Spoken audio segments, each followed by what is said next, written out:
नमस्कार दोस्तों, दीपावली की छुट्टियां खत्म होने को हैं। हो सकता है कि आप में से कई लोग सैर सपाटा करके वापस अपने घर लौट आए होंगे या फिर लौट रहे होंगे। उम्मीद करता हूं कि आपकी दीपावली अच्छी बीती होगी। तो जैसा कि मैंने वादा किया था कि अपने इस चैनल जितेंद्र दीक्षित क्रॉनिकल्स पर मैं आपको बीते वक्त के दिलचस्प किस्से सुनाऊंगा, तो इस हफ्ते फिर ऐसा ही एक किस्सा लेकर आया हूं। यह किस्सा बीजेपी के नेता प्रमोद महाजन की हत्या से जुड़ा है। अंग्रेजी में एक शब्द है हाइंडसाइट। इसका मतलब होता है कि भूतकाल में घटित घटना को पीछे मुड़कर देखना। कई बार हम सोचते हैं कि भूतकाल में काश ऐसा ना हुआ होता तो आज ऐसा होता। उसी तरह से हाइंडसाइट में सोचने पर पता चलता है कि जिस सुबह प्रमोद महाजन को उनके भाई ने गोली मारी, उस सुबह वे अगर अलग तरह से बर्ताव करते तो आज जीवित होते। ये बात मैं नहीं कह रहा, बल्कि मुंबई पुलिस का वो जांच अधिकारी कह रहा है जिसने प्रमोद महाजन हत्याकांड की जांच की और जांच पूरी होने से पहले ही नौकरी छोड़कर गायब हो गया। पिछले साल मैंने उस पुलिस अधिकारी को ढूंढ निकाला और उसने जो बातें मुझे बताई वो काफी चौंकाने वाली हैं, जिन्हें इस वीडियो में मैं आपसे साझा करूंगा। महाजन का बीजेपी में बड़ा कद था। 1990 में लाल कृष्ण आडवाणी की ऐतिहासिक रथ यात्रा की योजना बनाने का काम और उसका संयोजन प्रमोद महाजन ने ही किया था। आगे चलकर वे अटल बिहारी वाजपेयी के खास हो गए। वाजपेयी जब प्रधानमंत्री बने तो महाजन उनकी कैबिनेट में मंत्री बनाए गए। महाराष्ट्र में शिवसेना और बीजेपी के बीच गठबंधन कराने में और उसे टिकाए रखने में महाजन ने अहम भूमिका निभाई थी। सियासी हलकों में उन्हें वाजपेयी का राजनीतिक उत्तराधिकारी और भावी प्रधानमंत्री के तौर पर देखा जा रहा था। खुद महाजन की महत्वाकांक्षा भी प्रधानमंत्री बनने की थी, लेकिन हत्या के चंद साल पहले से उनकी सियासी स्थिति कमजोर हो गई थी। पहले वे पत्रकार शिवानी हत्याकांड के मामले में विवादों में फंसे। इसके बाद बतौर टेलीकॉम मंत्री रहते हुए उन पर मोबाइल कंपनियों को स्पेक्ट्रम बांटे जाते वक्त गड़बड़ी करने के आरोप लगे। साल 2004 के लोकसभा चुनाव में वे बीजेपी के प्रचार प्रबंधक बने, लेकिन इंडिया शाइनिंग और फील गुड फैक्टर जैसे नारों के बावजूद पार्टी सत्ता से बाहर हो गई और यूपीए की सरकार केंद्र में आ गई। वर्ली की पूर्णा इमारत में उस सुबह अखबार पढ़ने में मग्न प्रमोद महाजन को प्रवीण ने 3 गोलियां अपनी लाइसेंसी 0.32 बोर की ब्राउनिंग पिस्तौल से रसीद कर दी थी। इसके बाद प्रवीण खून से लथपथ अपने भाई को वहीं छोड़ कुछ कदमों के फासले पर मौजूद वर्ली पुलिस थाने चला गया और प्रमोद पर हमले की बात कबूलते हुए खुद को सरेंडर कर दिया।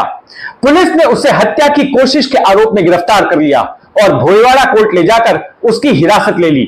मामले की तहकीकात की जिम्मेदारी अनिल मेकवान नाम के एक इंस्पेक्टर को सौंपी गई। हफ्ते भर बाद जब प्रमोद की मृत्यु हो गई तो प्रवीण पर हत्या की धारा लगा दी गई। पुलिस हिरासत खत्म होने के बाद उसे न्यायिक हिरासत में आर्थर रोड जेल भेज दिया गया। प्रमोद महाजन हत्याकांड में मुकदमा करीब साल भर तक चला, लेकिन इससे पहले कि मामले की चार्जशीट अदालत में दायर हो पाती, जांच अधिकारी अनिल मेकवान ने रहस्यमय तरीके से पुलिस की नौकरी से इस्तीफा दे दिया। इस बात ने सवाल खड़ा किया कि कोई पुलिस अधिकारी अपने करियर के बीच में अचानक नौकरी क्यों छोड़ रहा है। क्या उसे कुछ ऐसा मालूम पड़ गया जो नहीं पड़ना चाहिए था? क्या जांच में किसी प्रकार की छेड़छाड़ करने का उस पर कोई दबाव था? क्या वो किसी बात से डर रहा था? इस्तीफे के बाद मेकवान ना कभी टीवी पर दिखाई दिए और ना ही अखबारों में। वे फिर कभी सार्वजनिक तौर पर नजर नहीं आए। मुकदमे के दौरान प्रवीण महाजन प्रमोद के चरित्र को लेकर कई विस्फोटक बातें कह रहा था, जिसके बाद अदालत ने मुकदमे की कार्रवाई बंद कमरे में करने का आदेश दिया और मीडिया को कोर्ट रूम से बाहर कर दिया। इसकी वजह से प्रमोद महाजन की हत्या के संभावित कारण को लेकर तरह तरह की चर्चाएं होने लगी। प्रमोद महाजन की हत्या के 16 साल बाद जब मैं अपनी किताब बॉम्बे आफ्टर अयोध्या पर काम कर रहा था, तब उसमें एक अध्याय प्रमोद महाजन की हत्या पर भी डालने का विचार आया। ऐसे में मैंने अनिल मेकवान को ढूंढने की ठानी और जनवरी 2022 में मैंने मेकवान को ढूंढ लिया। पुलिस की नौकरी छोड़ने के बाद मेकवान ने कुछ समय के लिए एक प्रक्षेपण कंपनी की खातिर काम किया और इसके बाद एक कंपनी में बतौर कानूनी सलाहकार काम करने लगे। बांद्रा में उनके घर के करीब एक कैफे में हम लोग मिले, जहां करीब 2 घंटे मेरी मेकवान से बातचीत हुई। मेकवान ने चाहे जिस भी कारण से पुलिस की नौकरी छोड़ी हो, मुझे उन्होंने यही बताया कि बेहतर आमदनी के लिए उन्होंने निजी सेक्टर में काम करना तय किया। मेकवान के मुताबिक प्रमोद महाजन की हत्या के कारण को लेकर लगाए जा रहे तमाम कयास गलत हैं, बकवास हैं। बकौल मेकवान, प्रमोद महाजन की हत्या के पीछे दो कारण हैं, एक पैसा और दूसरा प्रमोद का प्रवीण के प्रति व्यवहार। मेकवान ने मुझे बताया कि जब प्रवीण उनकी हिरासत में था तब वे उसके साथ आम कैदियों जैसा सख्त व्यवहार नहीं करते थे, उसके साथ दोस्ताना व्यवहार करते, बतियाकर और उसका मनपसंद नाश्ता उसे खिलाकर उन्होंने जल्द ही प्रवीण का भरोसा जीत लिया।